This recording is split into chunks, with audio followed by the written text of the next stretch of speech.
కావాల్సింటే ఇప్పుడు ఓపెన్ చేసి చూపిస్తా, వాసన చూపిస్తా, ఒక సుక్క నోట్లో పోసుకొని తాగి చూడండి ఎవరైనా సరే. దీంట్లో స్పిరిట్ ఉంది ప్రజలారా, స్పిరిట్. మనం దెబ్బ తగిలితే వాడతాం కదా టించరు, స్పిరిట్ అని. స్పిరిట్ దీంట్లో ఉండేది, అధిక శాతం దీంట్లో ఉండేది స్పిరిట్. మందుకు ఒక మద్యాన్ని తయారు చేయడానికి కావాల్సిన రసాయన పదార్థాలు ఏవైతే కలపాలో అవి లేవు. స్పిరిట్ ఉంది. స్పిరిట్ తాగితే ఎప్పుడైనా కైపోతుంది.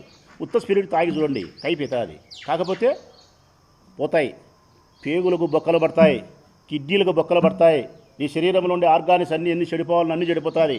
50 సంవత్సరాలు 55 సంవత్సరాలు కల్లా ఈ మందు 4 ఏళ్ళు తాగినారనుకో 50-55 ఏళ్ళు చచ్చిపోతారు. 99 రూపాయలు పెట్టినాడు. ఇది మనుషులు చంపడానికే, ఉద్ధరించడానికే. 99 రూపాయలు పెట్టినందుకు నేను వ్యతిరేకించడంలే.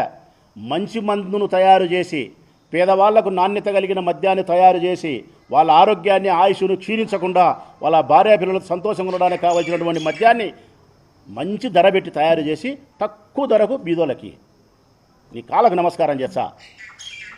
20 రూపాయల మందు, 25 రూపాయల మందు స్పిరిట్ పెట్టి తయారు చేసి 99 రూపాయలు కానీ ప్రజలకు ఇచ్చి వారి బలహీనతను, వాళ్ళ వ్యసనాన్ని ఆసరాగా చేసుకొని వాళ్ళను సొమ్ము చేసుకునే ప్రయత్నం చేసుకొని 50 ఏళ్ళకు వాళ్ళను చంపే ప్రయత్నం చేస్తున్నారు. ఒక రకంగా చెప్పాలంటే ఈ రాష్ట్రంలోని మహిళల యొక్క మంగళ సూత్రాలతో ఆడే నాటకం ఇది.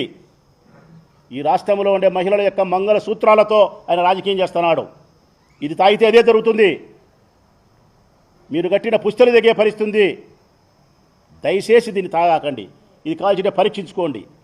ఈ 99 రూపాయలది ఉన్నా లేకపోయినా 2 ఔన్సులు తక్కువైనా కొంత ఖరీదైనటువంటి మంచి మందే మీరు తాగితే ఆరోగ్యంగా ఉంటారనేది నా విజ్ఞప్తి.